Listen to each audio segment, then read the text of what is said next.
Hello students, आज आपके लिए चेस में मैं क्वीन के स्टेप्स बताऊंगी।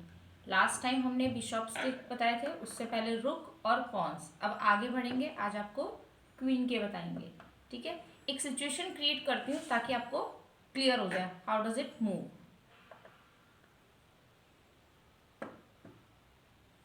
इन केस आपके पास ये सिचुएशन है, जो क्वीन होती है वो डायगनल भी चलती है, स्ट्रेट भी चलती है और साइडवेज भी मूव करती है। मतलब जो बिशॉप के और रुक के स्टेप्स है वो दोनों स्टेप्स जो है क्वीन मूव कर सकती है।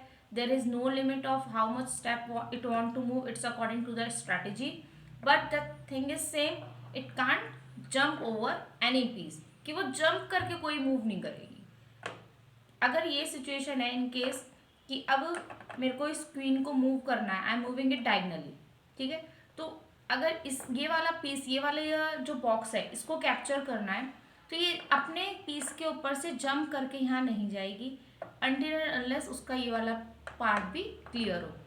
अगर ये वाला बॉक्स भी आपका क्लियर है and queen is here, now it can move like this and capture this box. आपने देखा ये पॉन यहाँ था, queen is here, diagonally move किया मैंने इसको, ये किया और फिर ये कैप्चर कर लिया। बट अगर ये वाला पीस ऐसे होता, now it can't move ahead, ये खाली यहाँ तक ही मूव कर पाएगी क्योंकि आगे स्पेस नहीं है। आगे का बॉक्स कैप्चर करने के लिए उसको स्पेस और वो डायगनल लाइन क्लियर चाहिए। ओनली इन दैट केस वो सेकंड उसको कैप्चर कर सकती है। सेम अगर यहाँ तक नहीं आई है, now this way is move clear, यहाँ जा सकती है। अब एक बार क्वीन जो है यहाँ डायगनली मूव करी, नेक्स्ट मूव मान लो दिस ये हुआ, अब ये साइडवेज में मूव कर सकेगा। Now the queen can capture this box.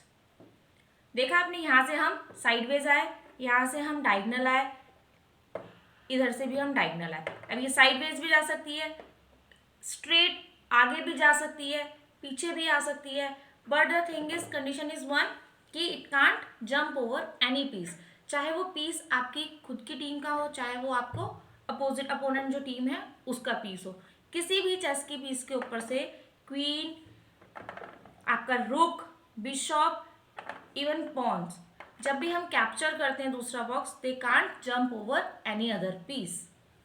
ठीक है, एक बार मैं दोबारा रिवीजन ले रही हूँ आपका। सबसे पहली क्लास में हमने पॉन्स के स्टेप्स किए थे, ठीक है। उसमें पॉन्स जो है first chance, it's up to him कि वो 2 स्टेप मूव करने हैं या सिंगल स्टेप मूव करने हैं। वाइल कैप्चरिंग, कैप्चर करने के लिए उसको सिर्फ डायगनल मूव करना होता है, otherwise pawn have to move straight.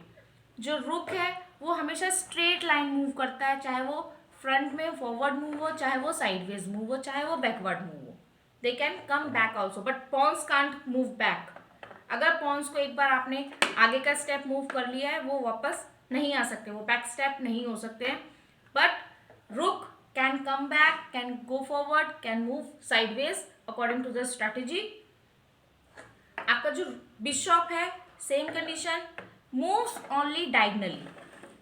अगर ये व्हाइट वाला बिशॉप है, देख रहे हो आप, ये व्हाइट बॉक्स पे है, तो ये व्हाइट डायगनल्स पे ही मूव करेगा।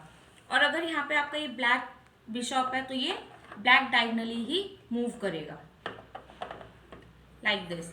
ऐसे ही क्वीन है, ये डायगनली भी मूव करती है, ये स्ट्रेट भी मूव करती है, ये साइडवेज भी मूव करती है। There is no limit of the steps, it's up to the strategy.